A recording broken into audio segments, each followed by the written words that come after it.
আমরা দোয়া করবো ইয়ে কই রোনা না তোর দোয়া ডাক দিলে রোনা প্রিয়া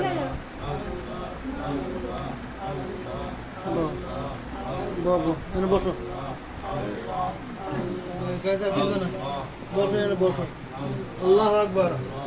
আল্লাহ হাজিরে আল্লাহ নাজিরে আল্লাহ সাহিদি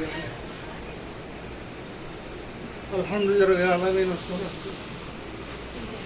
আসসালামু আলা রাসূলিল কারীম ওয়া আলা আলিহি ওয়া সাহবিহি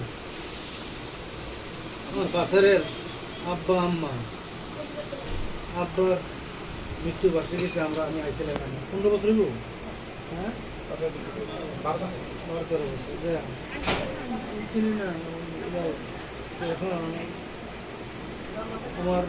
অন্তরের মানুষ আমার শহীদ ভাই আমার কলিজার মানুষ বলার তো ফোন করে ভাই আমার তো বোনের যাইতে হয় তো আমার মায়ের লাগালে গাড়ি নিয়ে এসেছি ওনার জন্য আল্লাহ ওনাকে দাদা নসিব করি মা আছে আমার খুব কাছের মানুষ তো শোনো সবাই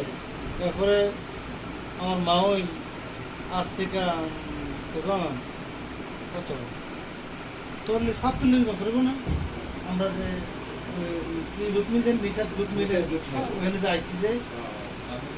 47 তো তখনে আমরা এখানে পিঠি দাও ওই কোনো মাল হোটেলে লয়ে যেতাম তো এই রাস্তায় আমি আয়াম এই রাস্তা চিনি না তো বুঝি না তো ভাই চলেন তো এই আমরা 3-4 দিন ছিলাম আচ্ছা ওই বাসা ওই নিশাদ রুকমিদের এনে আমার তালুই তখন চাকরি করতো না নিচের জন্য চাকরি করতো মেশিনটা আমার দেওয়া আছে বড় একটা মেশিন ড্রাইভার দায়িত্বে ওই যে টেক্সটাইল তো সহজ সরল ছিল আল্লাহ ওনাকে মাফ করুক আপনাদের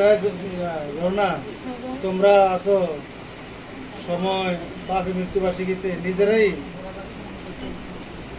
ইস্তেগফার দুরূদ পড়বা 2 রাত মনে করবা শুধু মৃত্যুবার্ষিকীতে কেন সবসময় জুমারাত্রে এই ফকির জন্য ভিক্ষার জন্য কোন মানুষের দরজায় যায় জুম্মার রাত্রে মা বাবার রূহ ঠিক দরজায় আসে দেখে আওয়ালা ফজন ধরে না কিছু নেই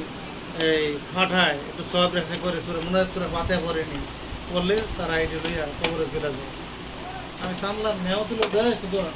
নেওয়াতুল্লাহ হুজুরের মুখে কথাটা বলছি যে বৈশাখ মাসে